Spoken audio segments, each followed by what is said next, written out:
I'm not new to this. This is what I do. I teach Oh, online really? right now. Well, I've been teaching online, so I'm used to it. So I'm just glad I'm not running this show. I'm Yeah, tired of well, doing that. I'm sorry, I am. But Well, John's anyway, driving. we're live, and we're gonna have some good friends here. Right now, we got David Bickley, who I met, I guess, in 1986. Hey, David, how's it going down there in Very well, John. Hope you are Columbia? too. Yeah, I'm doing good. I really like your hometown. Well, people keep asking me if I've lived here all my life, and I tell them not yet. Where's your hometown? Lexington. Well, it's actually West Le- Columbia, but I've been in Lexington for a long Lexington, time. South Carolina. Yeah. We have a friend who lived there, and then he was born and raised, I guess, in Lexington, North Carolina, and then That's he correct. he moved down to South Carolina, Lexington, South Carolina.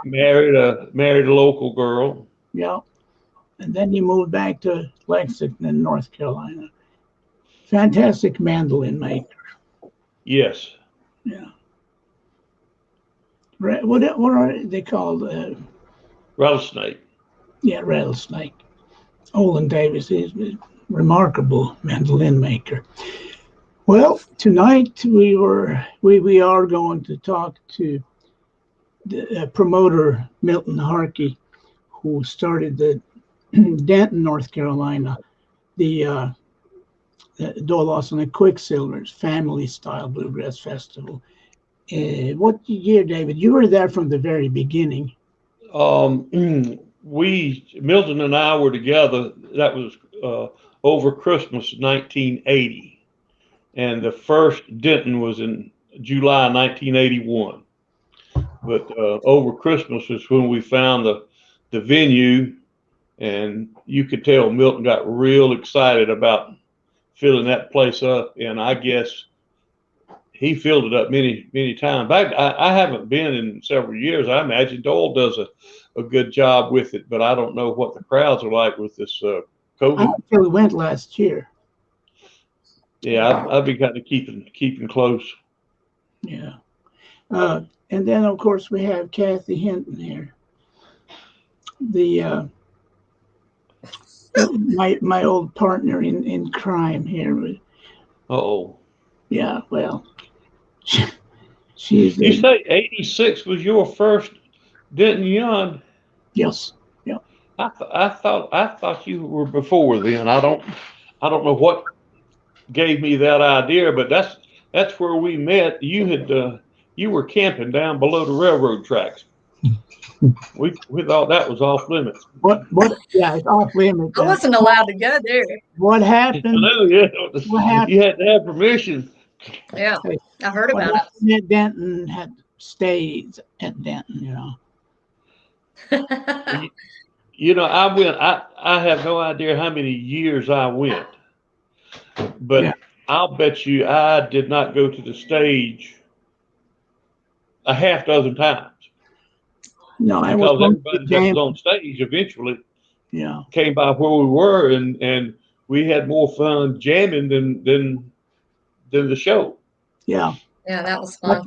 there were some great shows too, of course. I mean, to me, those '80s festivals at Denton, with the Tony Rice Unit and the Johnson Mountain Boys, and of course Doyle's band and Newgrass Revival, Jimmy Martin, Yeah. Monroe, Allison Krauss, Harley Allen, Michael. Um, Jan, every year we would run into McRoy Gardner, I know him from the. and McRoy camped right there on the paved road. Mm-hmm. And I friended him week before last. He used to be in Conway. Now he lives in Lenore.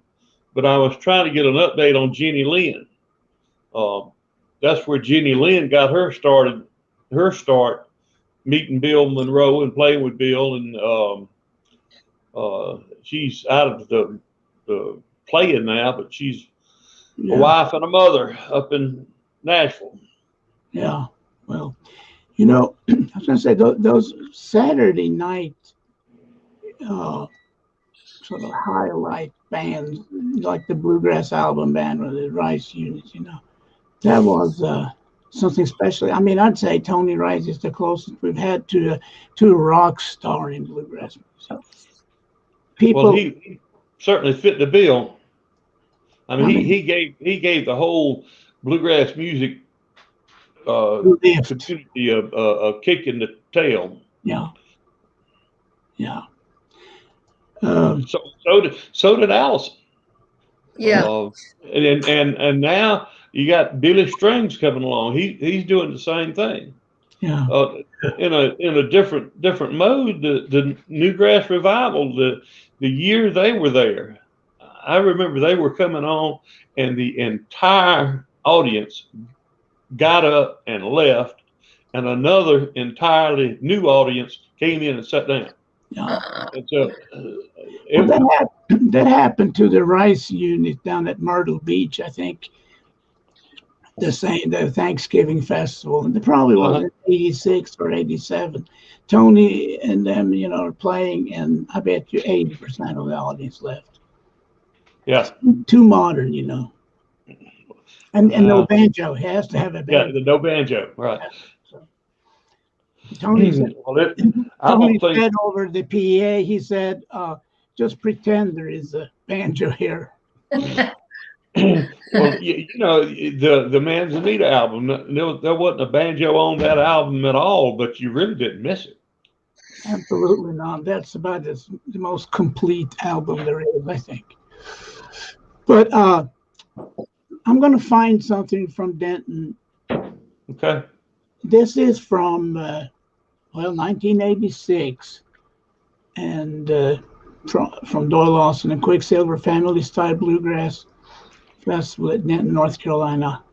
And this was filmed by Jerry Stewart, mandolin wizard from Siler City, North Carolina, and a good friend of mine and of bluegrass in general. You know, he's a high tech kind of guy, and he already back in 1986 he was shooting bluegrass festival. So anyway, here is one of the album band classic numbers that they recorded. Of course, it's from the Osborne Brothers, but let's travel back in time. Back in the Pickendale, I don't say here got lazy on you. Here's a song called The Big Spike Hammer.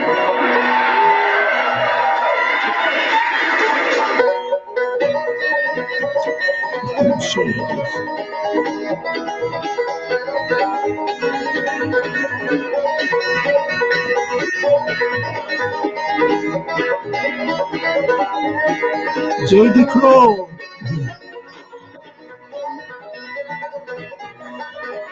Can't you hear the ripple of my big spike hammer? Lord, it's busting my side. I've done all I can do to keep that woman, still she's not satisfied. Hey, hey, tell me, why do you treat me this way? Hey, hey, tell me, how could even someday?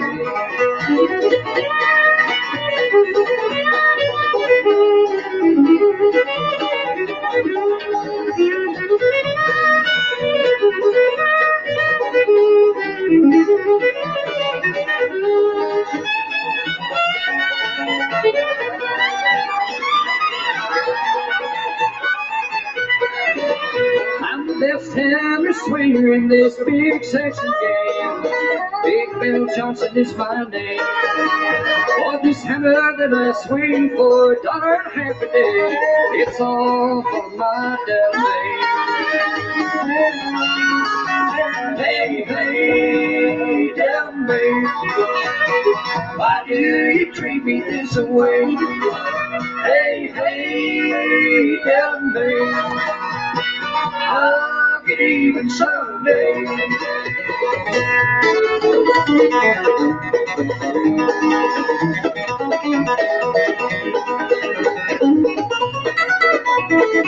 Well,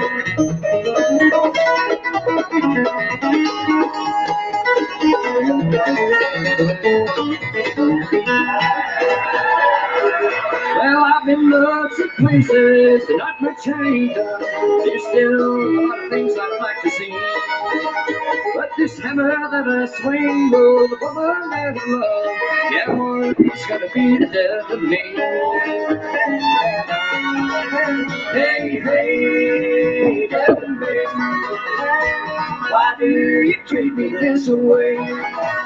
Hey, hey, Devin, baby, how could even someday? Big spike hammer, big spike hammer.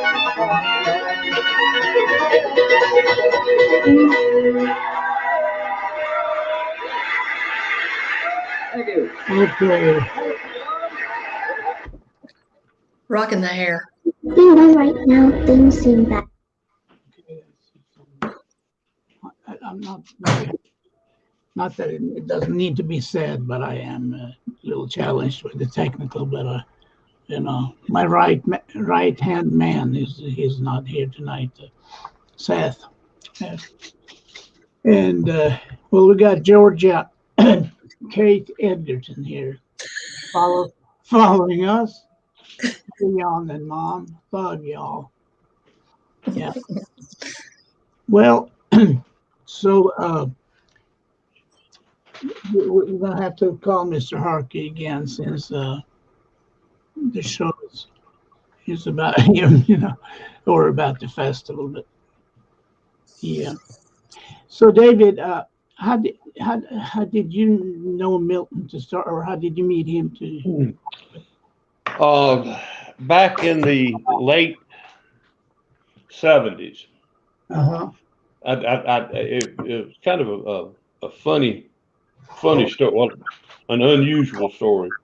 Me and Sid Kiesler and Dave Rawls and I were playing in another bluegrass band that we wanted to go out on our own and start something else. And so Dave had a dobro and I played the guitar and Sidney played the bass. And we practiced in my garage every Thursday night for probably over a year, just doing nothing but working on the vocals. Yeah. Well, one day I got a call from Annette Lucas that said that she had her son was looking for a fiddle player, a bass, and a guitar, and to start a band. And I said, well, we can't help you. We got a dobro, a guitar, and a bass. She said, well, we would be interested in that. I said, well, that's all well and good. Yeah. And it was a Thursday night. She said, what are y'all doing tonight? I said, well, we normally get together and practice. She said, well, why don't y'all go down to the house and practice? So we went down, made the trip down to Sandy Run, South Carolina, and got in there. And it was one of those nights that the Bluegrass Fairy sprinkled dust on everybody. Nobody could hit a bad note. But here comes this guy walking in the back door. I didn't know him from who he was, but it was Milton. And like I say, it was one of those nights you couldn't hit a wrong note. And from there, Annette said that, well, they were having the South Carolina Bluegrass competition the next day in Anderson, South Carolina, at the Anderson Jockey Lot. She said, oh, would y'all like to go? I said, sure. Well, I mean, we were looking for anything to do. Sure. And we went up there, and they knew a young man by the name of George Pierce that lived in Charleston, and he came up there. So it was Randy Lucas, George Pierce, Dave Rawls, Sidney Kiesler, and myself. And it was billed as Randy Lucas and the String Benders. And I think after that weekend, we came home with a little bit of money in our pocket and second place trophies. And Dave had won the dobro championship, and Randy had won the banjo championship, and George had won the mandolin championship, and we said coming back home that night, said if we don't ever go on stage again, we've done what we've come to do. Can't get any better. But that was the first time at meeting Milton. And Milton started, he lived in Columbia at the time, worked for McKesson Robbins, which was a drug company. And he started a bluegrass association. And he had one bluegrass festival at the Mid Carolina Co-op that I didn't know about. But his second one was the Fox on the Run Bluegrass Festival that he held in Little Mountain Park in Little Mountain, South Carolina. What is that near? Is it near Columbia? Little Mountain is 40 miles northwest of Columbia. Okay. You can get on the interstate and be there in 30 minutes. I mean, it's close enough. But it was a surprisingly large crowd, and this was probably late 70s. Well, Milton and I got to hanging out, and there was some place to play every night, and we did. We would go someplace every night to jam or to pick or even just to meet people. And then in Christmas 1980, I was living with my parents, and Milton had gone to his in-laws for Christmas. And he called me on the phone and sandwich war. What I was doing, I said, no, nothing. So Milton drove from Asheboro to Lexington and picked me up, and we were driving back to Asheboro and went through Denton. And he said, look, I got a place I want to check out here. And it was the old time Thresher reunion grounds. And we pulled in there, and I mean, you could see Milton's eyes light up. And we hunted around there and finally found Brown. What's Brown's last name? I can't even recall it. Awfully. Found him, and that was, I want to say that was Christmas Eve. But the next July, the weekend after July 4th, was the first Denton, and if nothing stands out, it was hot to beat the band. That's what I remember. Very hot. I think that's one observation we all have made. You know, when my first Denton, I had only been in this country for a couple of weeks. You know, my hometown is on the same latitude as Fairbanks, so you know, I was sweating hard. I mean, I was young. I remember you didn't know one or two words, but you knew bluegrass. Yeah, bluegrass was one of them. Well, you know, I had actually I knew English, but not the kind of English that the older guys around the festivals. You know, I never really knew what they're talking about. The worst thing is if you try to ask for directions. You know. Yeah. Hey, you know, you cut across there and then you hang a left and like. Hang a left down there where the possum got run over. And right. You know, and then you picked up 45 and blah blah blah. You know, I didn't understand anything of that. You know, it takes time to learn. You can, well, you're an English teacher, Kathy. You know how distinct the dialects around here or all around the South, you know. Yeah. If you grew up in BBC English, it was challenging. I'm sure it was. Yeah, but anyway, I picked. You know, the one thing about Denton though that I appreciate. I mean, the music was top of the line, but the friendships that you made, the people that you met, and you met lots and lots of people. Yeah. That I mean, we're still friends today. I mean, that's over 40 years. Yeah. It's amazing. You know. Yeah, that's the first place I ever went and played bluegrass. You know, I mean, what year was that?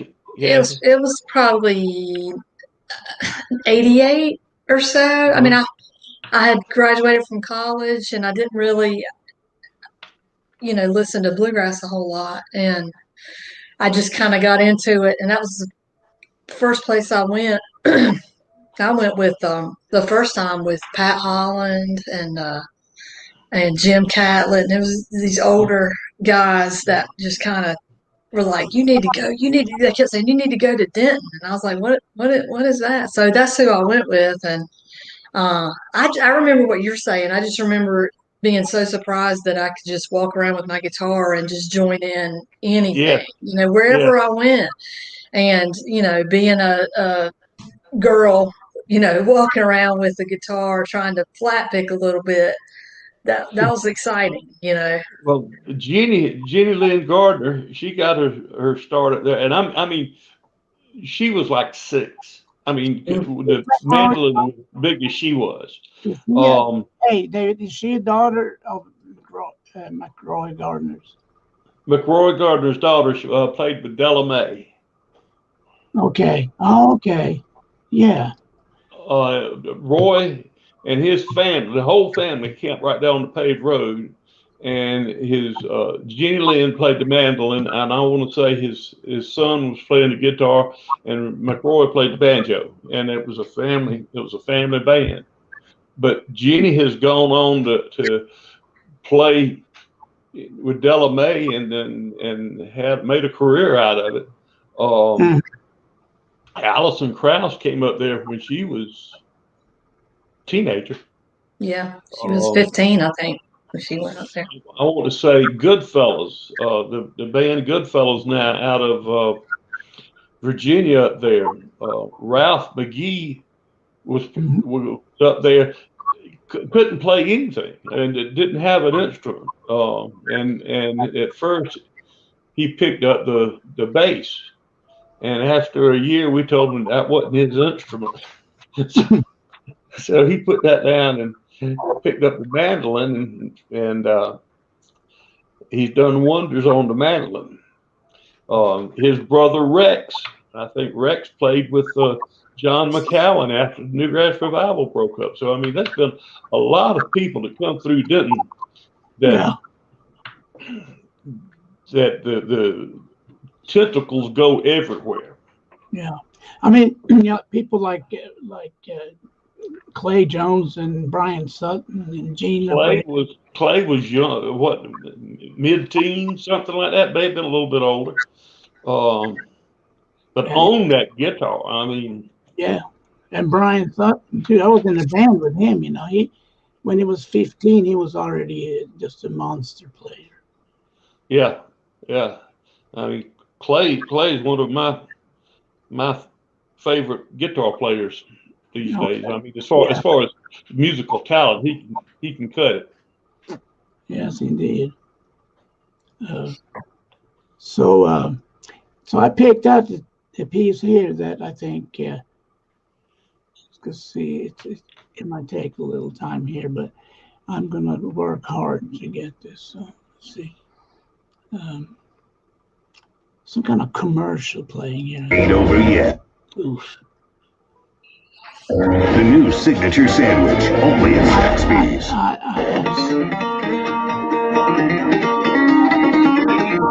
I'm waiting on you.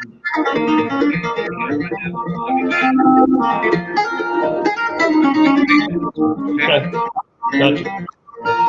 All you need is time.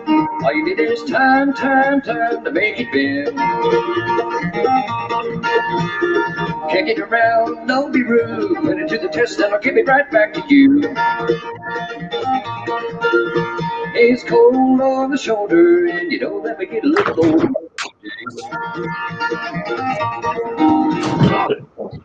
Take it to town, try till you find what you feel inside. You better restore what you love belongs to us. It's cold on the shoulder, and you don't ever get a little older every day.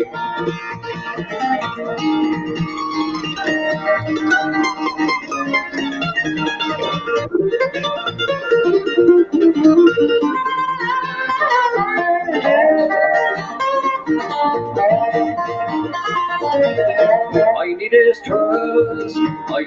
trust, trust, trust to make it show. I don't want to know everything you done. If you get a tip, better tell it to the Eskimo. He's cold on the shoulder, and you know that we get a little older every day.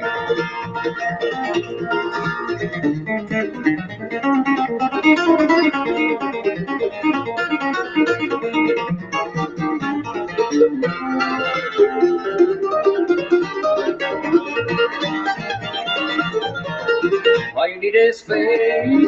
All you need is faith, faith, faith to make it nice. Kick it around, don't be rude. If you're gonna make a mistake, don't you make it twice. It's cold on the shoulder, and you know that we get a little older every day. It's cold on the shoulder, and you know that we get a little older every day.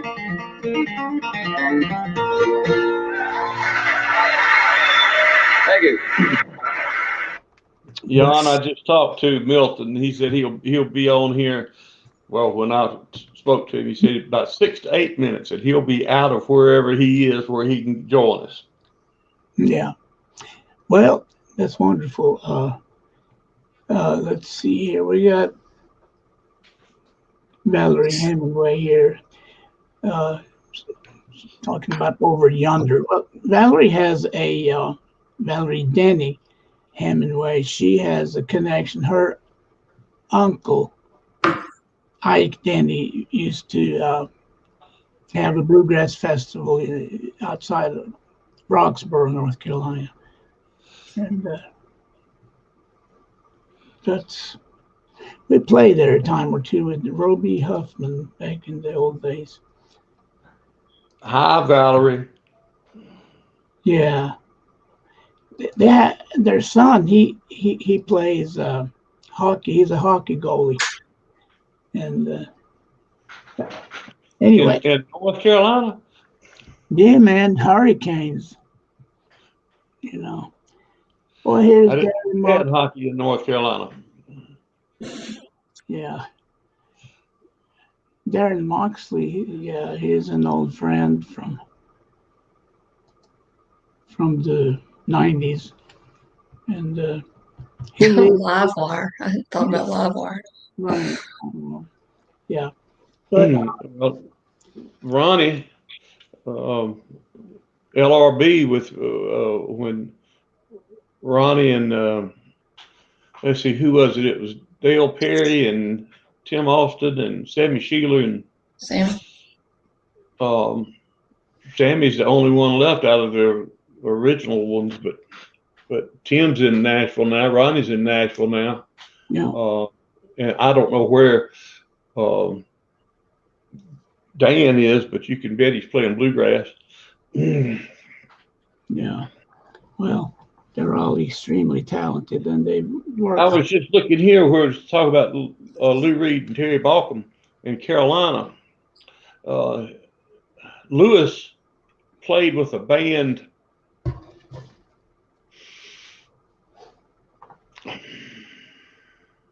Summer Wade. No. Huh?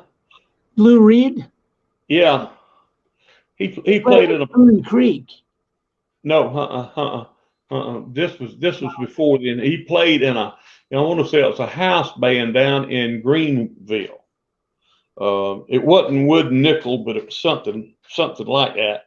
And they didn't put out but one album, but him and Jimmy were real tight. And that was right before they went with Dolan. Yeah.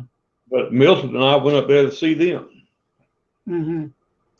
Well, we're going to hear it all from the source himself, Mr. Harkey. He'll be on here in 6 to 8 minutes. So anyway, he's running on Milton time. Yeah. Well, I can tell you one thing. So after the first Denton festival, this is back in the day when Milton was still in the floral business. He had those 2 flower shops in Hendersonville, North Carolina. Yeah. Yes. So he was going to like a florist convention, I guess you might call it, in Oklahoma City. So Is that when he ran into Third Time Out? Well, it wasn't Third Time Out. It was. we didn't run into any bluegrass musicians at all. There was Russell Moore is from Oklahoma. He Yeah. came and stayed. He stayed in sure. Milton's basement. Yeah. Yeah. But And we listened so we drove from Asheville to Oklahoma City, and we listened. He had taped the entire festival, and so we listened to the whole Denton festival and ate tomato sandwiches all the way. I love it. I love a tomato sandwich. You know, they were Milton's homegrown, so they were a good time. Well, anytime you look at a Denton video and you see that Doyle Lawson Denton Bluegrass Festival banner back up there, that was my claim to fame at Denton. I had to put that thing up. Okay. Milton was shorthanded every year, and he never would bring a hammer, and we had to have a hammer to put that banner up, and I was the only one that had a hammer with it. Well, we all need a hammer, and Everybody needs a hammer. yes. So I'm going to do something here. I'm going to mute my mic for just a second and pull up another piece of music, and then you can entertain the people here with some. You go right ahead. Sharing some of your experience, your Denton experiences, or other experience with Milton. You know. Well, another thing that reminds me of Milton was, or at Denton, was Willie and Jennings Chestnut. I mean, they were regulars. You would, if you run out of picks or broke a string, you could always count on Willie and Jennings fixing you up with a set of strings or picks or a guitar for that matter.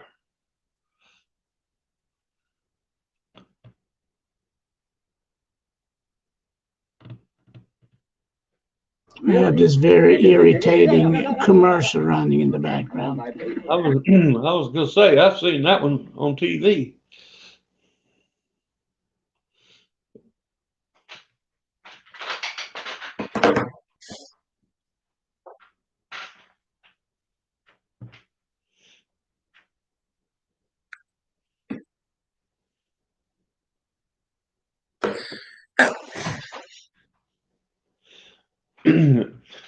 But going to Denton and remarking on the people that you met, one of the first people I met was Marvin and Kathy Holland from Brevard, and they would have a lot of pick-ins up there. Memorial Day weekend would always be, look at that. I see somebody right there. How you say there, buddy? Hey, how you doing, Milton? Hey, Milton Ray. Yes, sir. How you guys doing? We present. You know Kathy Hinton, she's sitting here too. Well, she's over in Selma, North Carolina. Okay. Well, I don't see everybody right now. Okay. You're not missing much, as far as I'm concerned, at least. Oh, I don't know. We're just talking about, just sharing some memories here, and talking about just the Denton experience, and I was about to play a number here. This is from July of 1986, and we're going to listen to it right here. This is the Tony Rice Unit. I'd like to, I'm going to slip this in on Tony while he's getting a little drink of water there. I'd like to acknowledge a VIP out there in the crowd visiting with us today. And I stress a very important person because she's the mother of the dynamic duo here, Tony and Wyatt, Mrs. Louise Rice. Yeah, right here, very well. No, no,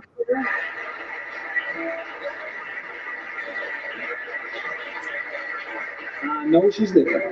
We got t-shirts left and records left? Yes, we do have a few t-shirts and records left, and we will be open for about an hour after the show today, so we're going to make our way up to D.C. this afternoon. So if you want to stop by the record and t-shirt table, we're located right I up can't hear it. Can you hear it directly? the new Bluegrass album. I can hear you. I can hear you Everybody's frozen. very well. Enthusiasts, and that's You know, got guys, the volume turned up. if y'all turn your mics off, it might help the sound. Yeah, I haven't seen from one of them in about 2 years.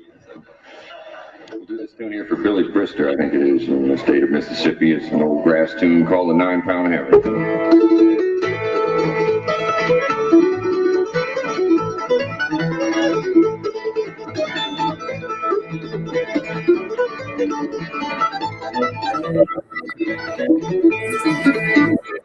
It's 9-pound hammer. Yes, you have it for my side. Money for my side. Come on, buddy, don't you go so slow. Tuck it up, when wheels on go.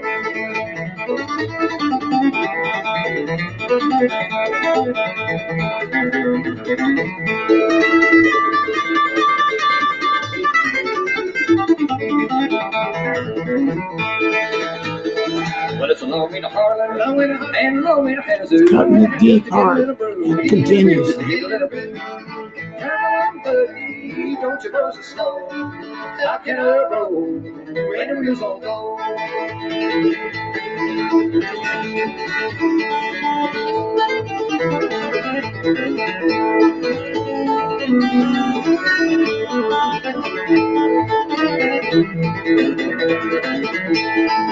I'm going on the mountain, yeah, see my baby, and I ain't coming back, no, I ain't coming back. Come on, buddy, don't you go so slow. Knock it up, when the wheels don't go, just walk.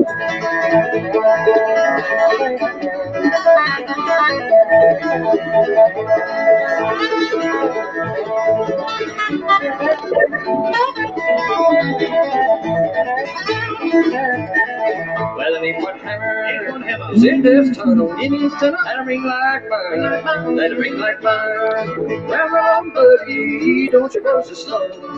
Tuck it up, when the wheels don't go.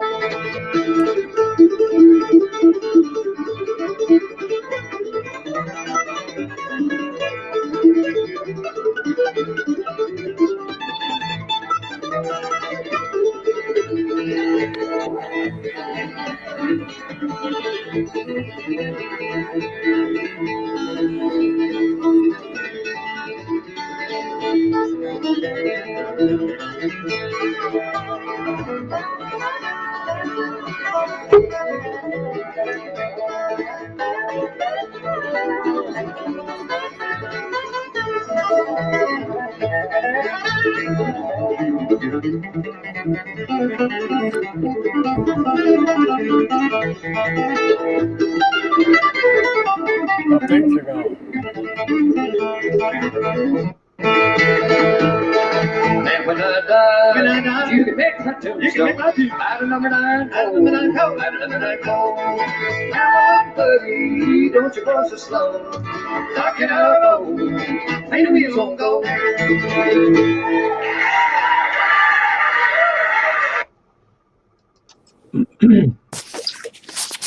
Well, that was pretty high energy there.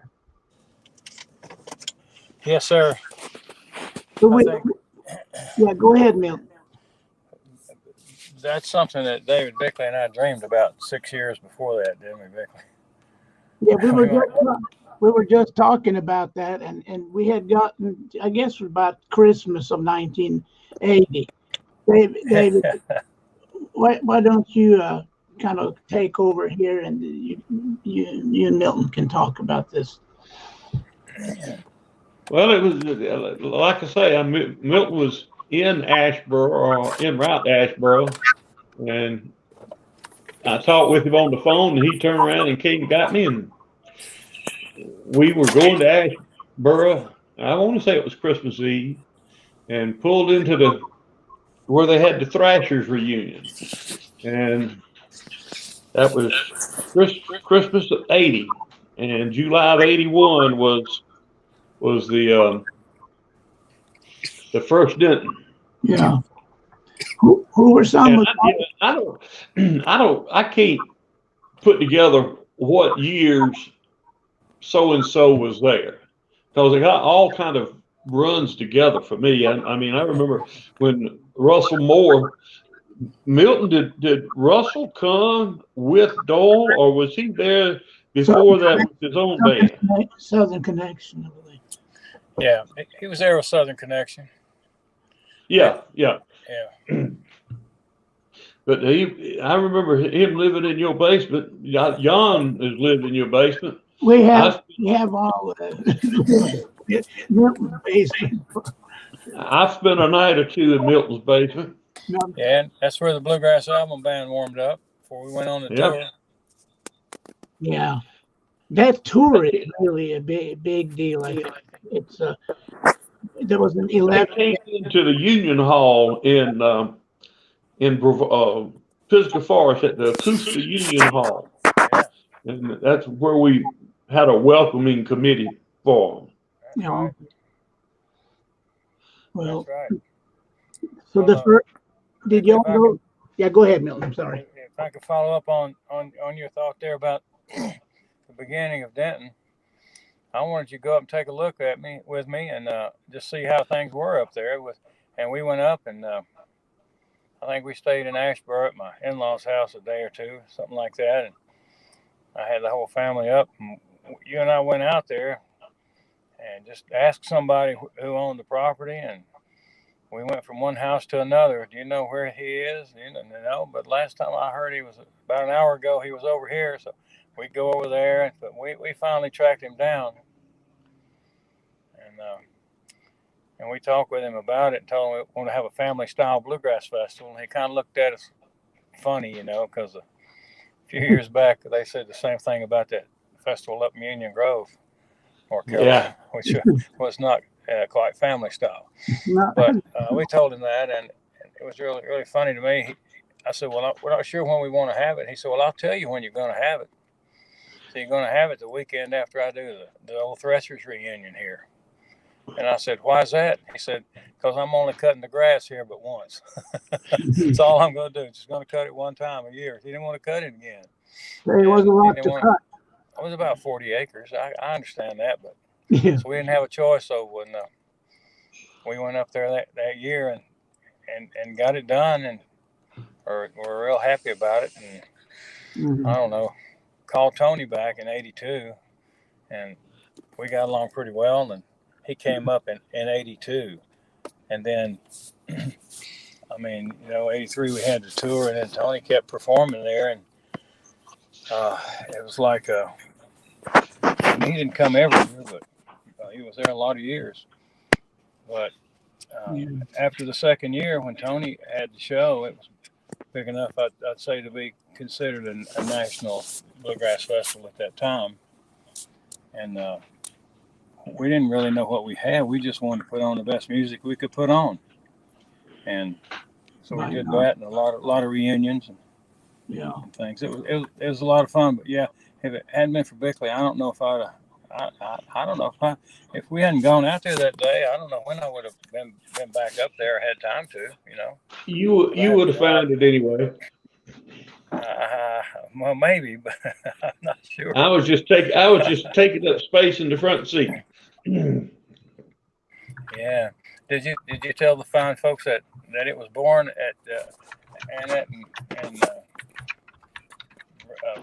Randy Lucas's mother and Daddy's house, Harold and Annette's house? I told a little story about wanting to know where I met you, and I told them where I met you. That's a long time ago, though. Yep, that's right. It is. But that's kind of how it got started, and everything just followed from there, just one year after another. I know I asked Susan Douglas to take at that time when he agreed we could have it there, we didn't have any contracts. So I asked Susan Douglas she'd take Doyle a contract. I didn't want to take it to him because I figured if there were any issues, he or I, either one, would have to take them up with each other rather than with Susan. On the other hand, if he had any issues and told them to Susan, Susan could tell them to me when we got back, because we didn't have these broadcast things like we're doing now. So Susan did it, and that was good. She drove all the way, I think, to Lynchburg, Virginia, to get with Doyle, and he signed the contract. And he and I never signed another one. We just shook hands every year and said, "Yep, see you next year." So that's kind of how it went. We got we secured the site to have it, and then got Doyle in on it. And after that, it just took off kind of from there. Mm-hmm. And Bickley, he kept talking me into getting all these bands up there. Anytime he wanted to see one, he'd come. Yeah, good friend. I mean, they've been incredible reunions. And you also hosted some weddings, like Mr. Jamie Martin from Sneedville, Tennessee, got married at your festival in 1988. Right. It was the same year the Newgrass Revival was there, and that storm blew up like a hurricane. It was always a storm. One day, yeah, but the storm was always a storm. The storm of '88 was rough, man. Hey. It was. A lot of people got married in the model church that was on site too on Sunday mornings. Yeah, a lot of them would get married. I guess for the last 10 years, we probably had 9 weddings there, something like that. No, people get married and take off. Yeah. Well, Milton, I think that's kind of my take on that, guys. Sorry. I think this 11-day tour y'all did in 1983. I think we need to look at some really good footage here. And I first saw this videotape at 25 Braddock Way in Nashville. And Milton had that videotape from the Roanoke concert there, you know. It was mighty fine. And we're going to listen to okay, we're going to listen to this. It's mighty fine. And this is Mr. Bobby Hicks and the rest of the Bluegrass album band. That's Tony Rice and Dayton Crow, Bobby himself, Doyle Austin, Terry Douglas, and Todd Phillips. And this is in Roanoke, Virginia, in Thanksgiving 1983. Okay, so there you go.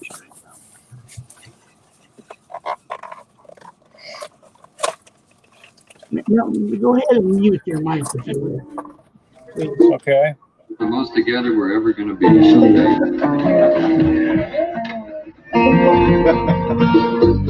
Stop sharing.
Milton, do you remember what the venue was?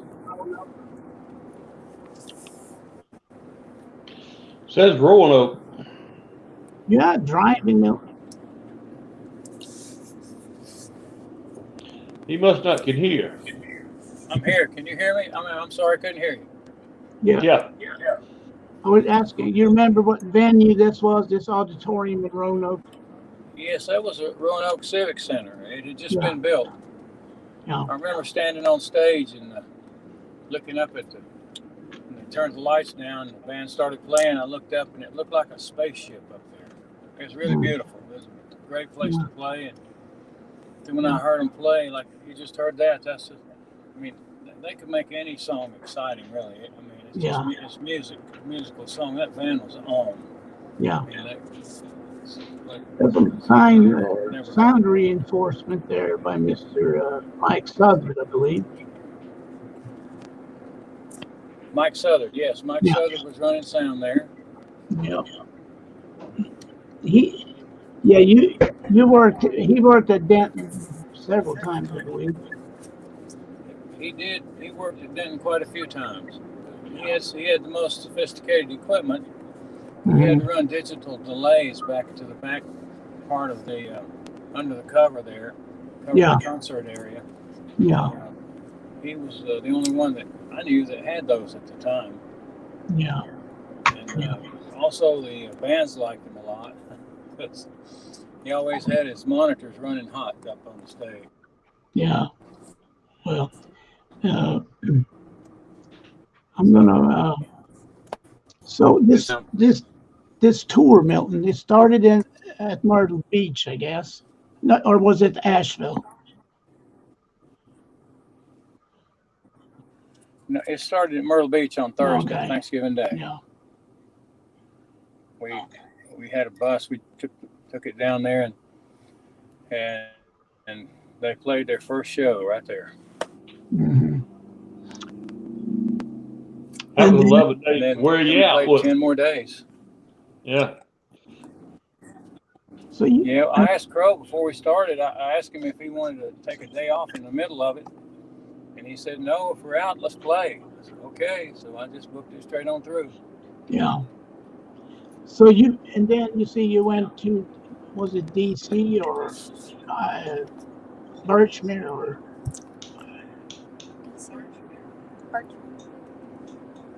Yeah. I'm sorry, can you say that again? Yeah. So after Asheville, then you all went to Greensboro or? Oh, it was Myrtle Beach, and then they went north. Right. Yeah, we.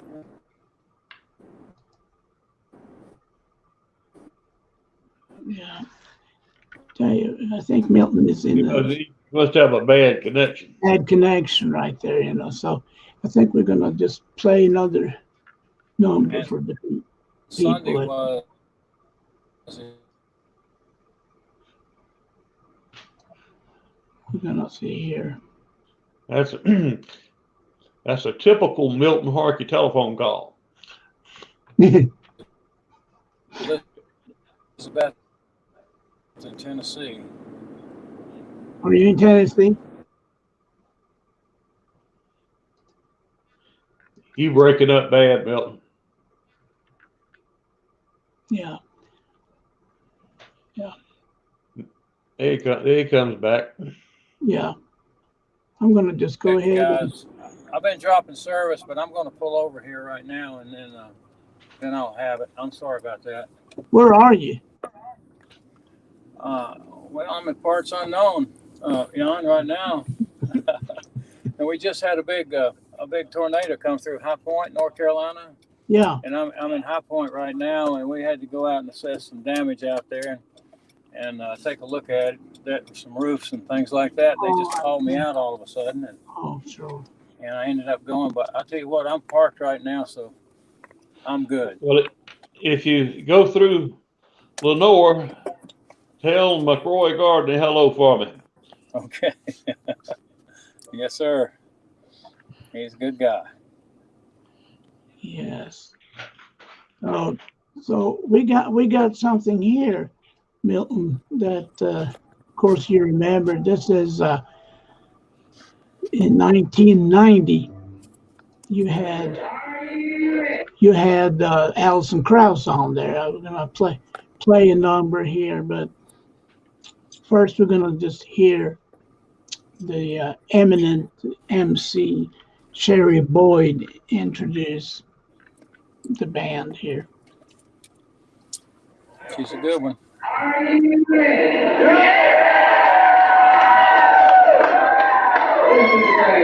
It's such a pleasure to bring on this next group of entertainers to you because I remember getting the CD. I got that old feeling and absolutely wearing it out. It's just, something you just can't get enough of. And then I just wait. And soon learned I wasn't the only one feeling that way. Number one everywhere for weeks and weeks and weeks. The lady has been a bridge, another bridge. We had few, but she's one of them. You watch. And she's taking this music to places where it ought to be, and she's doing it so respectfully. And I think that's it in a nutshell. The respect that there is for this music you're about to hear is just overwhelming. Ladies and gentlemen, the great award-winning Alison Krauss.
Yeah,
a brush in there, but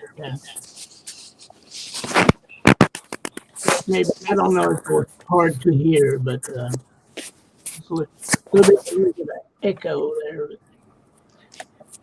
There was you got Tim Stafford and Mary Bales and Alan Stafford, and then Alison Brown on the banjo there. So A very, very young Tim Stafford. And yeah, man. But we saw Milton. We saw Allison in '86, I believe, at Owensboro. Yeah. She was like what, 16 or something like that. Yeah, she was just starting out. Yeah. But yeah, that was something else. She played a lot of fiddle back in those days too. Yeah. So Milton, you played some gigs there. If you go back to this tour, you played some gigs here on the East Coast, and then you went out west to where was it? Oklahoma. Norman, Oklahoma. Yeah, we went out to Norman. First, let me just say hi to Kathy. Kathy, sorry I haven't been trying to hi-hat you here. I just kind of got in the show here and started answering questions. So hello, and I'm glad to be on with you and David. So hopefully you heard that. I hope so. But anyway, yes, what we did is we started out in Myrtle Beach on Thursday, Thanksgiving Day, and then Friday we went to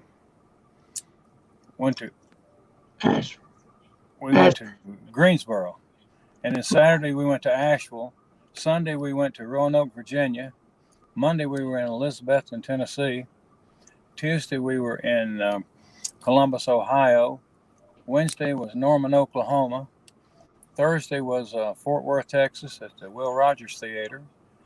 And Friday was, Friday was New York City at New York University, Doug Tuckman's show. And then Saturday we went to Washington, D.C. And then Sunday we ended up in Boston. Wow. So that was the 11 days of the Bluegrass tour of '83. Yeah. But everybody kind of took it well. We all had to be careful with Tony's voice, even at that time, because we didn't want him to sing out because we had a show every night. Mm-hmm. So we didn't want to hi-hat him or anything, but we didn't want to talk with him a whole lot because we wanted him to be ready for the show. Yeah. So of course, everybody wanted to talk to Tony. Yeah, and we had to build a little bubble around him too because we just couldn't get into that. No. Very much. I mean, he came out though and met the crowds all the time, which was good. Right. Yeah. But Bickley and I got, we were talking about getting him back on the East Coast. He hadn't been on the East Coast in 6.5 years. So right. I said, well, I believe I'm going to call him. And I didn't have his number, so I got his number, and I did call him, and we just got along very well. Mm-hmm. And I remember he played Denton in 1982. He played I'm not sure if he played. Did he play Denton in '83? He flew through 34. Let me just check right quick, see if he played in '83. Yeah. But I do know that would have been in July. But I do know that that in November of '83 is when we had the tour. Right. So at the end of the tour in Boston, Tony's standing out at the edge of the stage out there, and he said, "Milton, come here a minute." Was he there? No, he didn't play Denton in '83, but we did do the tour in November of '83. Yeah. And he said, Milton, come here a minute. I said, okay. I said, oh, Lord, what did I do? Because we'd gotten along perfectly, and everybody got along with Tony, but Tony expected a lot out of people, which he should have. I mean, he wanted his music to be right, and I had it right for him. I had the right sound people. Everything had gone off just perfectly. And he said, I want to tell you, he said, I'm known for being pretty hard on producers and promoters of music. He said, but you and I, he said, we've got along fabulously, haven't we? And with a sigh of relief, I said, yes, Tony, we have. Yeah. Yeah, Well, he was complimenting him. And that was nice. Nice to get there from Tony. So he played, you booked him from 82 until 2013 when the album band did the reunion at Bluegrass First Class. All those years at various festivals. Yeah, I did. And I think one of the reasons we got along so well, I mean, if Tony didn't like something about a show, he just wouldn't play it. I mean, he wasn't going to stand out in the sun with his guitar and play in the sun. He just wasn't going to do it. You had to have, and if you put him on stage and the sun was shining on it real hard, you didn't want to be there then in the summertime. Right. And you had to know that about Tony. Yeah. But on the other hand, he'd wear a suit when he played at Denton and be 95 degrees out there or something. That's right. I mean, he was just that way. He was a top-notch guy, and so I know everybody said a lot of things about him, but he was just a marvelous person, and somebody that inspired me because he worked really hard to do what he did as hard as he could, and I tried to reciprocate that when we were doing the festivals. So that's just how it was. In 19, was it that year or was it in '87? We went with the Bluegrass album band to the Ralph Emery show. I think it was probably about '87. I'm going to guess, yeah. You know, that was pretty cool. It's on YouTube. You know, that's with the album band played Age, and what else did they play? It's on YouTube. Yeah, they played a couple of songs. I know they had called Tony. Cheyenne was one. Okay. They had called Tony about playing there. He said, I don't set those dates. And he said, who does? Who's your manager? He said, well, he said, tell you what, you just call Milton Harkey. And so they called me and told me, Tony told them to call me. And I could speak for them.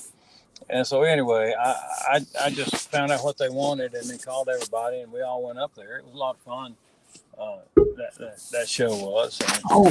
Interestingly enough, we were warming up before the show, and Crow had a little bit of sore throat, and Jerry Douglas said, hey, I'll get the baritone.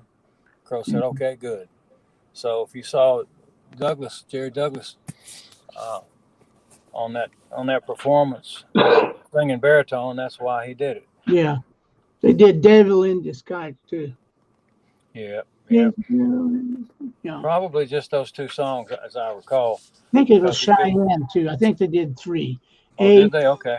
Yeah, and they kicked off, with 8. That's the show when Ralph Lewis came out and asked him how somebody got into this. How do you get into this band? Ralph Lewis said Yeah. Yeah, Wow. you don't. Yeah. So, but that was one of those experiences that was like I had to pinch myself. I can't believe I'm on the Ralph Emery show with the Bluegrass Album Band. I tell you what, let's just find one of those numbers. You remember that was like really high caliber guitar players besides Tony. Both Earl Klugh and Chet Atkins were there. yeah, and Tony was talking with Chet about Warner Brothers had contacted him about a record contract. Mm-hmm. Yeah, that's right. And he was talking with him about that up there. Yeah. You know, you can't say that Denton spawned all this, but all of these things ran through Denton at one year or another. Yeah. I mean, they all have ties back to, you know, it's like it's up the family tree. So, well, I guess so. But you know, when we were doing it, we did it a piece at a time, didn't we, Beckley? Yeah, I can't. You can't say that you actually planned it, but I mean, it just started and it just happened. But it ended up that way, yeah. I never thought about it that much till this past year with Tony dying and everything, and then all that's going on with that. I never really thought about it till this year, like that, you know. But just the people that you met at Denton, and then what they did from there or before there, or it ties a lot of things together. Yeah, well, an integral part of it. I guess so. Yeah. I mean, you know, I mean, at some point in time, I mean, I don't know. It seemed like you could use a sort of a group statement to say it, but just about everybody that was in the Bluegrass was there at some point in time. Yeah, that's what I'm saying. I mean, they made the rounds. Were you there the year they brought Red Smiley's 1939 D45 up there? Yes. Yeah, we played it. I played it. Did you get to play it? No, I don't think I did. Yeah. I remember sitting on Bill Monroe's bus and having a conversation with him, but I think he was uncomfortable. Let's put it like that. He was sweating. Yeah. Mm-hmm. Well, he had a suit on. Yeah. Probably had a long sleeve shirt on too. And it's kind of like Tony would do. And I mean, he came there to present, and that's what he did. And he gave the best impression he could. Yep. And I think Denton had a lot to do with dress over the years, because, you know, when we first started, everybody had blue jeans and sneakers on, you know. I mean, just T-shirts, a lot of that going around all over. And then at those shows, they ended up being, you know, like dressing up, and Tony, you know, Tony did that, and Bill Monroe did it, and Allison, of course, and some of the others. So it was pretty neat. Yeah. You know, they dressed like real gentlemen, you know, like they used to do. Well, people paid the money. They expected a show. They were putting on a show. Yeah. That's right. Yeah.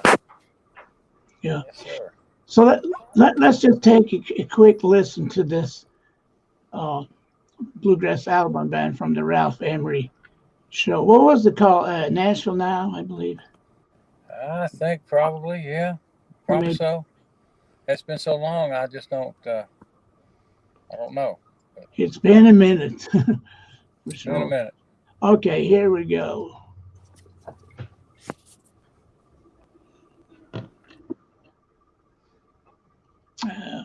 Ladies and gentlemen, meet the Bluegrass Album Band.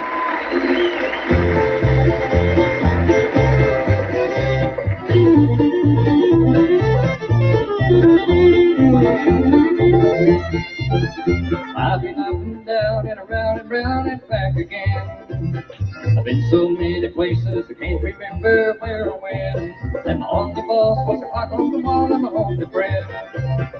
Never really was a friend at all. But I traded love for pennies, soberless, lost my dreams and then learned to return. I've been turned inside out and around about and back again. Found myself right back where I started again.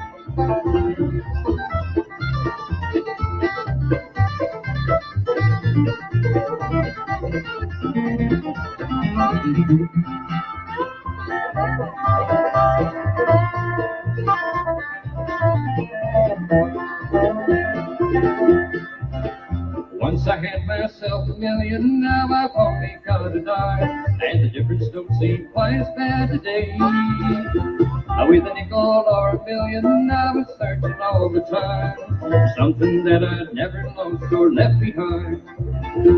But I traded love for pennies, soberless, lost my dreams and then learned to return. I've been turned inside out and round about and back again. Found myself right back where I started again.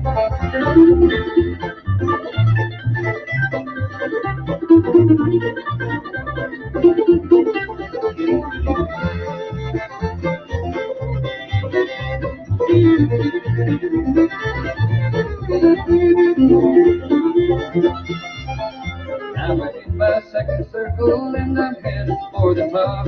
I've learned a lot of things along the way. I'll be careful while I'm climbing, cause these hurts a lot to drop. Cause when you're down, nobody gives a damn anyway. But I traded love for pennies, soberless, lost my dreams and then learned to return. Been turned inside out and around about and back again. I found myself right back where I started again.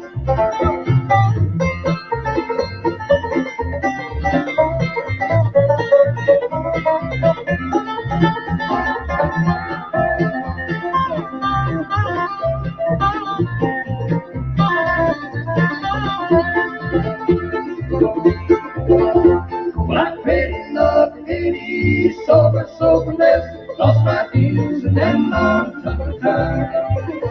Been turned inside out and round about and back again. Found myself right back where I started again. I've been turned inside out and round about and back again. Found myself right back where I started again.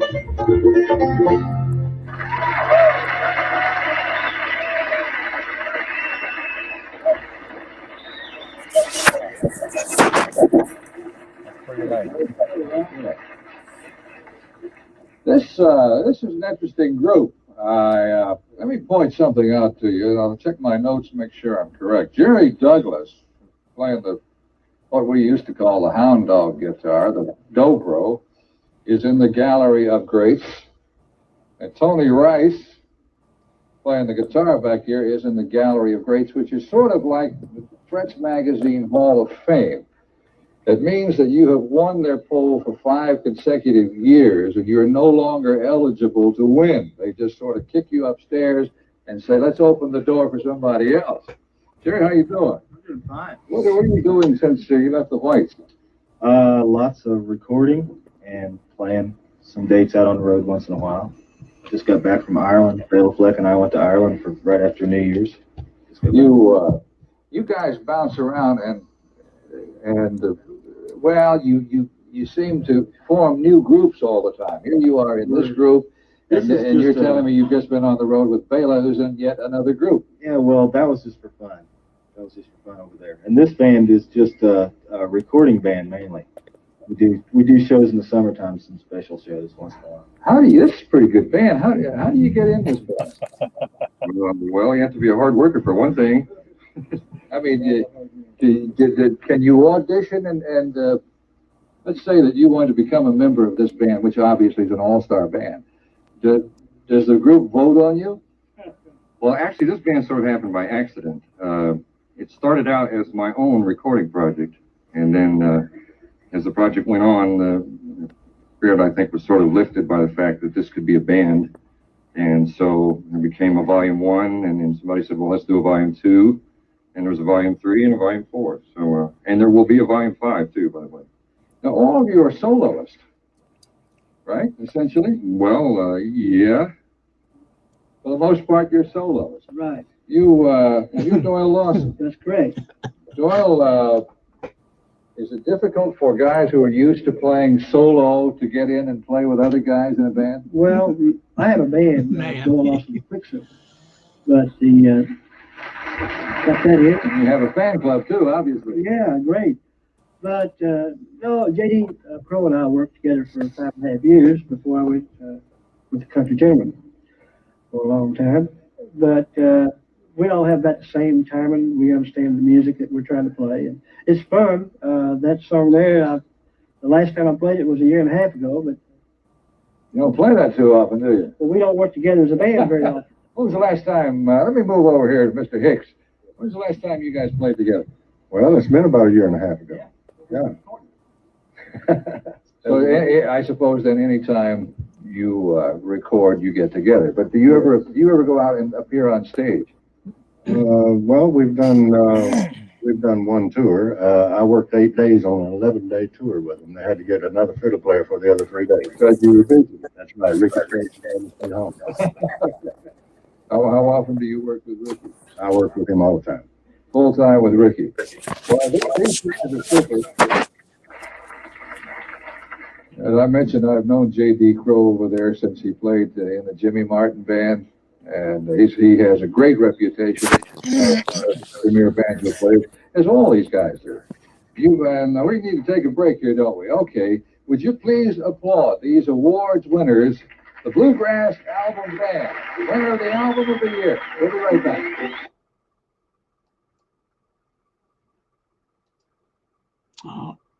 Well.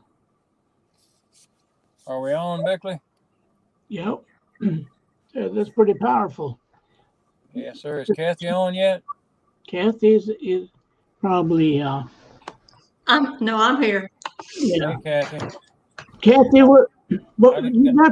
go ahead, Milton. I'm sorry. I didn't get to say hello properly to you a while ago, and I'm sorry I got into talking and just started rolling. So hello. Oh, hey, how are you, Milton? Good. I hope you are. Good. Glad to be on with you. Tell Milton one of your Denton secrets.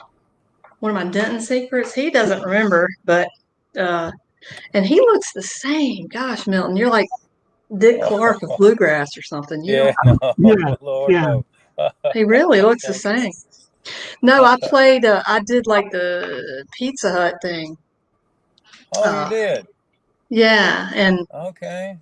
Yeah, it was a lot of fun. I played with some guys from around Raleigh, around that area, and I told John what I remembered about you was that you didn't like my dress.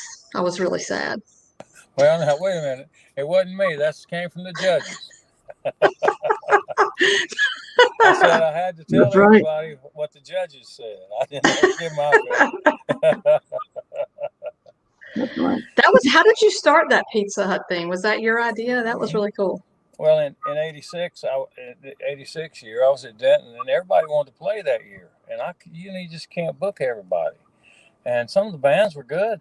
And so I said, well, I'll tell you, next year we'll have a contest here. And so we did, and I got a 10-point judging system together, just put it down and wrote it down. And then I used it a couple of years at Denton while we had the contest, and then it came about that we could do a Pizza Hut showdown, and I used that for the basis of the judging system at Pizza Hut. And it was some things that I put down as a producer that I knew fans wanted to hear and what they were looking for. And I thought it'd be beneficial for bands if they knew that, because a lot of them didn't know what those 10 things were. And even if they knew it, they didn't always know what to do about it. So I felt like if we could go around and tell people about that and help them and tell them that, I remember telling somebody one time in California that they had on jeans, and the judges thought that the jeans didn't fit with the coats and ties that the other people had on. And he didn't like that very much. I guess you were a little better sport at it, but anyway, whatever. I don't know what was going on, but I always like to say it wasn't you, it was everybody else. Maybe, I don't No, know. it was really good feedback. I mean, it was really helpful. That was really helpful. I remember the feedback and us Yeah, talking about it and changing some stuff. So yeah. So that's what the idea of it was, and it could give you something to go for and shoot for, and maybe realize how you were bettering the band and what the audience wanted to hear. So that's how it yeah, got started. Yeah. Yeah. No, but it was good to hear constructive criticism. You know, it really was. And of course, we played. I was in the band called the New Vintage or Vintage. A vintage. Yeah, but we played there in I guess it was in Frederick, Maryland, and then we played, and then we did pretty good in that Pizza Hut. You know, Yes, you did. You folks really did great. we Great worked band. hard for people. You know, yeah. That was a So, great band. but tell everybody here, this is an interesting connection. Why was it Pizza Hut of all companies in the world? Well, Tom Riggs, who used to own Pine Castle Records, Uh-huh. came to IBMA, and they were looking for somebody to do something on a national basis for a few years. Yeah. Actually, it was just for 2 years. And I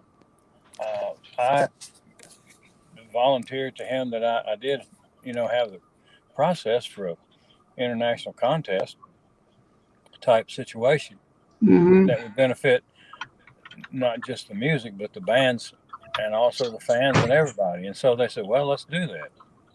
So we did it for 2 years, and Pizza Hut sponsored it. Actually, it came through the Pepsi Corporation. Tom had just sold like 40 or 50 or something Pizza Huts to him and retired.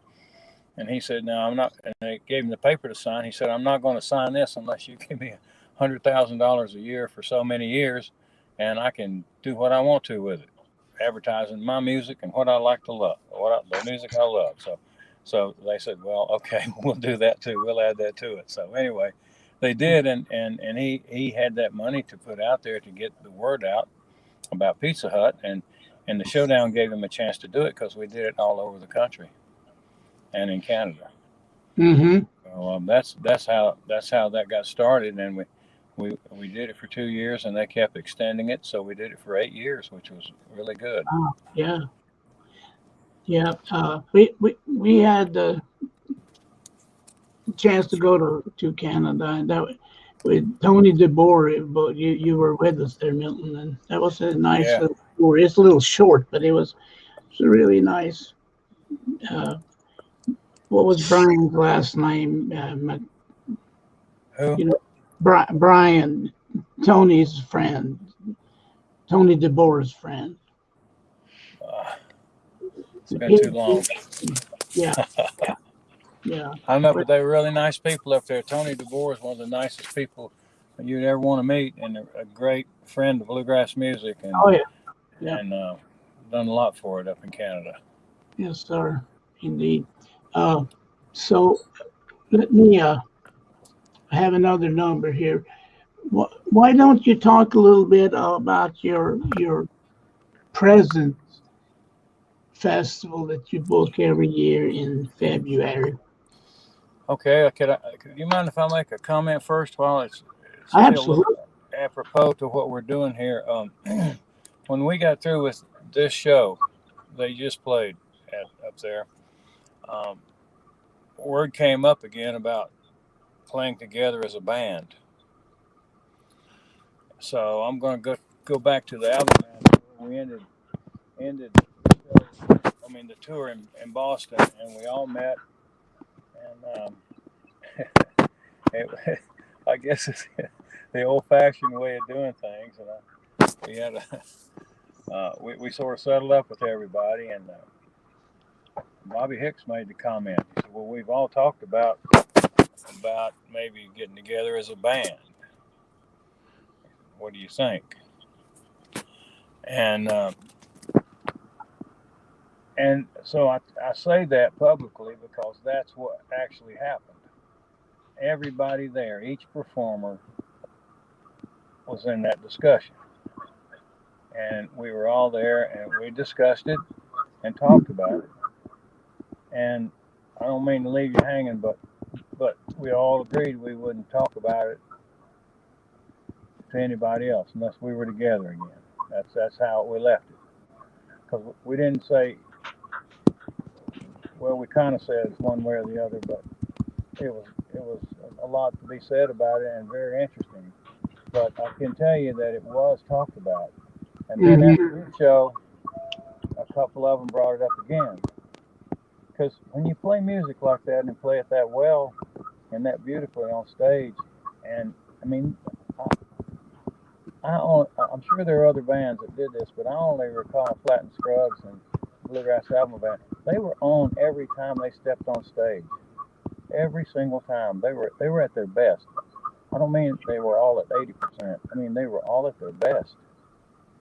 And that's pretty amazing for anybody to be at their best all the time. Yeah. And it wasn't just Tony; it was all of them. They could all credit. They could all do it. So to hear that, it didn't surprise me that it came up briefly again then too. But as we all know, it's something that never happened. But it was a real interesting discussion, and I was glad to be a part of it. But yeah, really, it definitely got brought up, and so I'll say that. And so Jan, if you asked me to tell you about Bluegrass First Class in Nashville. Yeah. We things kind of came about time for things to wind down in Denton. So in '96, I was at my house in Asheville. Kind of like David Bickley is one of those stories again.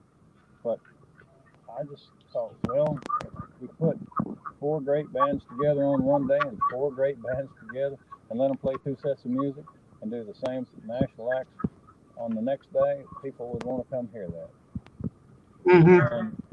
And I sat down in my living room in Asheville, and I called people, and I got a commitment for 273 people to come to that show, and I sold it out before we even. I mean, I had called the bands and told them we wanted to do it. When you play, and they said yes, and I had them on hold, and we were able to do it, and sold out the Crown Plaza the first year. Wow. And it sold out every year after that. But it was based on booking primarily national acts. And it's the place where you can go if you want to hear the gamut of bluegrass from traditional to middle of the road and progressive, and still stay within the pillars of bluegrass, as Tony would say. That's the place to go. And you can hear the different kinds and styles of bluegrass, the different kinds of singing and picking and everything. And you got people picking up and down the halls and in the rooms all over the place. And it's like a little bit like Denton. It's like Denton inside. Would you say that, Bickley? I always had fun. Yeah. Well, they just, I mean, the people there get in the rooms and they pick Bluegrass First Class, and you can listen to music when you want to, and if you want to hear some other bands, up and coming bands, you can hear them in the showcase stage, on the showcase stage in the lobby of the hotel. Or just walking down the hall. Yeah. Oh yeah. Yeah, and I mean, And that's the way Denton was. I mean, you know, if you walked into a group, if you didn't like that particular style they were doing, you didn't have to walk but 50 foot in any direction, and you'd be in another group. Yeah, exactly. Yeah, and you're in Asheville. Yeah, that's right. I think Bluegrass First Class has a lot of the Denton feel to it, you know. Well, that's one thing that you know, I had hoped would happen the first year at Denton in '81, and of course when '82 came and Tony came to Denton, then all the pickers, everybody came. Nobody'd seen Tony. you know, he was still Tony Rice, and he was great, fantastic. But nobody'd seen him in years. And some never had seen him. Oh, So then when he came, there was picking all over the place, and I mean, people were playing music just all over those, you know, the grounds and on stage, and it was just, it was amazing, and and somehow that transferred itself up to Bluegrass First Class as well. But I don't think it was anything that I did, except maybe have the format with which to do it and provide a show that maybe they would all want to come to. But I have to give a lot of credit to the bands and the musicians. They came and they played, and it just, they've made it what it is, and I'm very appreciative of that. It's fun for me too. I still love to go. I used to tease Bickley and tell him I'd like to go to one of my festivals one time, because I was always working. Yeah. And so, you know, to show, I enjoyed it. I really did. But you know, but yeah, that format, that feel, I think is what you're saying is. I mean, it's just, everybody loves the music again, and it's a great feeling and wonderful for people to accept it. And but Kathy, I can tell you that I put the show on again for the fans. That's, you see, I mean, they're the ones that really do it. They make it possible for it to happen, and then the musicians want to come and play their music when they can be heard. And so it all is a complete circle to me of putting all that together for a show instead of just booking the bands. Mm-hmm. When Milton, you leave it out part of it though, because the reunion of the musicians is something to be said for that. To see people you don't see but once a year or twice a year or something like that. Oh yeah, I mean, your friends, your close friends, and we go pick, and you know, we'd be exactly. We couldn't wait to get down there and pick those songs again and play and sing with them. Yeah, that's amazing. Yeah. Hey Bickley, you remember the time you and I stayed up picking? First time I ever picked all night long was with David Bickley in Livonia, Georgia. And along with Buzzy Bowles from Ware Show. From Ware Show, yeah. And I want to say Red Rector was down there that year. Yep. Yeah. The Johnson Mountain Boys were down there. You know, we I never will forget. Bickley went back to the hotel room, and I looked over there, and he was dragging. There was this was, I don't know what kind of hotel it was, but it had, I mean, not bricks, but those cinder block walls, and it had been painted, and Bickley was taking his fingers of his left hand and running them down those bricks back behind his bed. I said, "What are you doing?" He said, "My fingers are itching so bad. I've been picking for so long that they're itching." Remember that, Bickley? Yeah, I remember that. I remember people having they weren't allowed to play guitar at the house, and they would come to Livonia and start picking, and they to the point where they would have to wipe the fingers off from the blood that they had worn the skin off. Yeah. Oh. And that was, you know, it really built a lot of character. Those all-nighters, you know. Milton, I just wanted to say it was a pleasure talking to you. I got to get up and teach in the morning, so I'm going to go get my lessons ready. But it was lovely talking to you. Yeah. Okay. Well, thank you very much, and I've enjoyed it too. It's always good to hear about the Pizza Hut days and back at Denton, and I'm glad you were there to see some of that and hear it and experience it. Yep, great. So, Kathy, nice to meet you. You too. Yeah, it was a pleasure listening to you guys. I'll see you later. Come back and see me. I will, sure. Okay. That's an old Milton Harkey. Come back and see me. Yeah. Even if you visit, somebody used to. Sir. Oh, well, this is what it sounded like. This is also the album band. No. This is actually, yeah, it is. Yeah, it's the album, man. Yep. And this Freeborn Man, one of Tony's most popular pieces and most requested pieces for sure. And Yeah. see, so this is Fort Worth, Texas. Is that where Crow's banjo broke or something? It actually broke in the night before, and we got in from Columbus, Ohio. We flew out Wednesday morning, and we got into Norman, Oklahoma, and Crow got into his room, and I got a phone call, and he said, "I got a problem. Come down here a minute." I said, "Okay." So I went down to his room, and he said, "My banjo broke." Neck broke. He snapped off on the flight, and I guess it was I don't know, the altitude or something. So I called Pete Kuykendall at Bluegrass Unlimited. Yeah. And I said, "Do you have Alan Mundy's phone number?" This sounds like old timey, doesn't it, Bickley? But I said, "Do you have a phone number? What's that?" Alan Mundy's phone number. And he said, "Yes." So I called Alan and told him what happened. He said, "Yeah, I'll bring my banjo out." Meanwhile, Crow had called some person, and I'm not sure if this is the correct state, but it seems like it was from Alabama or somewhere. Mm-hmm. And he brought JD a banjo to Fort Worth, Texas the next day. And Crow picked Monday's banjo that night in Norman, Oklahoma. Mm-hmm. And then the next day he had a 27 or 28 Gibson Flathead Master Tone banjo to play. And he played that banjo for many years. Really? Many years, yeah. Yeah, that was a tremendous banjo. And he that's where he got that banjo, and that's how he got it.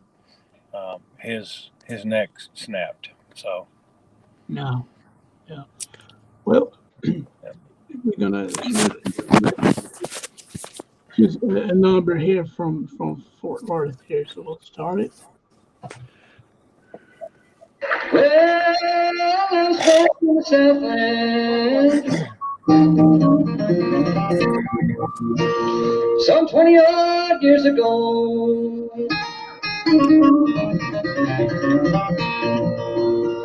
I ran away for the first time.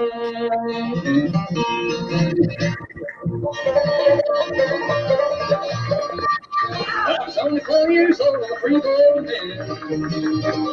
My home's on my back. I know every inch of my way, every foot back road, every mile around the track.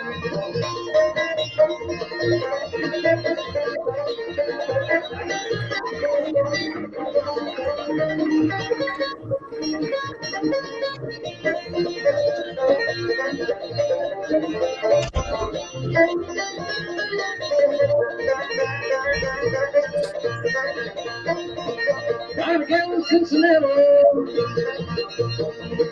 I got a brother in San Antonio, and I always love the girl next door, but she's so free to go.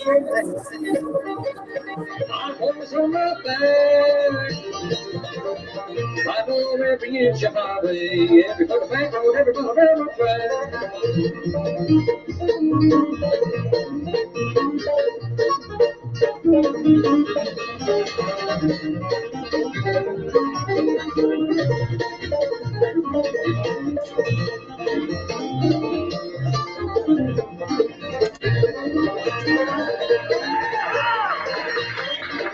Well, I got this brand new guitar and a carrying a no-tote sack. Well, I hocked it about 200 times and I always got it back. I'm a free-born man. My home's on my back. I know every inch of my way, every foot back road, every mile around the track.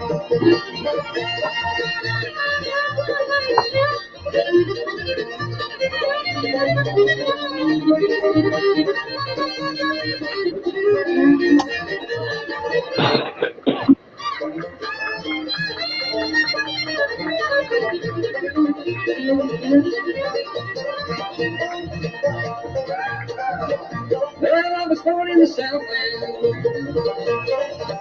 Some 20 odd years ago, I ran away for the first time when I was only 4 years old. I'm a freeborn man. My home's on the line. I go every inch of highway, every go back road, every go railroad track.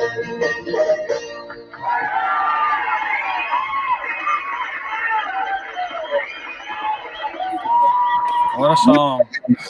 Yeah. Okay. I'm going to find another number here, but why don't you tell the people what Red Allen told you when he played at Denton? He wanted to, come back and have this one person joining. Oh, yeah, I will. And let me just say, too, this is kind of interesting about what we've spoken about earlier. This is a show where I first met the group Southern Connection. Oh, really? That Russell Moore and played with, and Mark Keller, fantastic guitar player and singer, and Kurt Vestal, the great banjo player, and his brother, Scott Vestal and his brother Kurt played the bass, and it was just, they were a great band, and really great band. I still love that album. Oh yeah, Rain, L.A. and all that stuff. I think it's just great. Well, that's another band that I put on. It may sound kind of funny to you, but not to me. That band I put on the same level as I would a Flatt and Scruggs and a Bluegrass album band, from a standpoint of every time they hit the stage, they were all on at 100%. It was no 90% or 99. It was all 100%, and it's great. And they were serious about their music too. Yeah, but you asked me about Red Allen. We were sitting backstage. He was getting ready to go on. No, he just gotten off, and he was sitting on the edge of a table over there, leaning up against it, and he said he had a pipe in his mouth, and he said, Milton, he said, next year I'm going to bring somebody with me. I said, okay. He said, you want me to come back, don't you? I said, well, yeah, Red, I want you here anytime. He said, well, I'm going to bring somebody with me next year, and it won't cost you a penny. I said, really? What is this? He said, I'm going to get, do you want me to say? Oh, well, wait a minute. It's a Grateful Dead. I cannot remember. Jerry Garcia. Yeah, Garcia. That's right. I had another name in mind. I knew that wasn't it. Jerry Garcia with me next year. And I didn't realize it. But if he had brought Jerry Garcia the next year, it might have been the last one we ever had. People would have just been crawling over fences and any way in the world they could get in. And we couldn't have controlled the issue there. And that would not have been good. Well, it would have been a great show. It's a pretty mellow crowd, though, compared to like Charlie. Yeah, we were thinking it might bring a whole different group of people, and it probably would have. It could have been good, I guess. But anyway, it was. See, he had just done an album with Garcia. They put out a project together with something in some configuration, and so Garcia was a good friend of his. And I said, okay. And unfortunately, Red passed away before the next year came along. But I bet he would have brought him. I believe he would. Y'all, this is fun, but I'm gonna back out of here and make room for somebody else. Okay, David Beckley. Always good to see you. Hey, take care of things in High Point for me. Beckley, well, I got my roofing crew with me tonight. We're gonna make one more stop and then take it on in. But so I'll stay on just a few more minutes and then we'll have to roll. But it's good to see you, Beckley. Always good to see you too, Milton. Yes, sir. And let's don't talk anymore, Beckley, because we'll get in trouble. Well, I might put on another festival somewhere. So let's just. We'll just leave it at that. Good to talk to you. Good to be here. Yes, sir. Thanks for coming on, David. Yeah, he's a good dude. Old David. No, but I was just gonna I didn't know you were out working this late, but of course you had some. Did you have some really bad weather? I guess. Yeah, it just came up. We had some real big hail and a tornado hit here in High Point. So Yeah. We've been out there and we're headed back in a little bit, and so we got to go on back. And so I'm gonna have to scoot on here in a minute too. But do you have another number we want to listen to? Yeah, and I was gonna. You remember the band with Daw and Red and Crow? Yeah, that was a band that Crow played at the Holiday Inn in Lexington, Kentucky with, and for a long time. Daw played the mandolin and Red played the guitar and Crow played the banjo. Yeah. This is a fine number, and we can just end it with this one. You have to come back and talk about other other festivals. You did Denton in advance, and then you did Cody Creek, and we've done. I guess Scott and I went over it. My son Scott and I went to do a kind of a discography or something, and I think we're somewhere around about 160 shows that we can remember. That's you look back. I mean, it was very much a lot of fun doing it, but you look back and you think, well, gosh, did we really do that many shows? Right. Yeah. Yeah, we did. How long have you been doing the my first one was in 1978. Yeah. So okay. This is my 43rd year. Yeah. That's pretty cool. Okay, yes, sir. Milton, I'm gonna just play this. If you want to take off now, please do so. Yeah, I'd like to say hello to all the bluegrass people out there, and I hope I've contributed something that has been beneficial to everybody. And maybe if you'd like to have any questions or something that I might be able to answer, I'll be glad to talk with you anytime, Jan. Yes. Well, I'll come see you before too long. That sounds great. Love to have you, and we'll see you at Bluegrass First Class next year. Yes, sir, for sure. Okay. Take care now. We'll see you. Yeah. Bye. Bye. So why don't we just end with this piece? This is a guitar solo with variations performed by Mr. Tony Rice at Bluegrass First Class in Asheville, North Carolina in the year 2000. And I'm going to share screen.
Well, that was a nice way of wrapping up this show tonight. Tony passed away on Christmas morning, 2020, and we many of us just missed him like crazy. And I'm glad our paths crossed during my lifetime. And next week we are going to have some more music, either from the Reinhardt archives or from somewhere else. Seth is a busy man with his school and everything, and I have communicated with both Pete Rohn and Richard Green, and they're ready to come back, help sometime next week to continue their travel, their experiences from traveling with various artists and together, and they'll be good. And I hope we can get Michael Cleveland in there to ask some good questions. So I don't know about y'all. I'm about wore out, so I'm just going to end the broadcast here, and hope to see you next week. Good night, folks.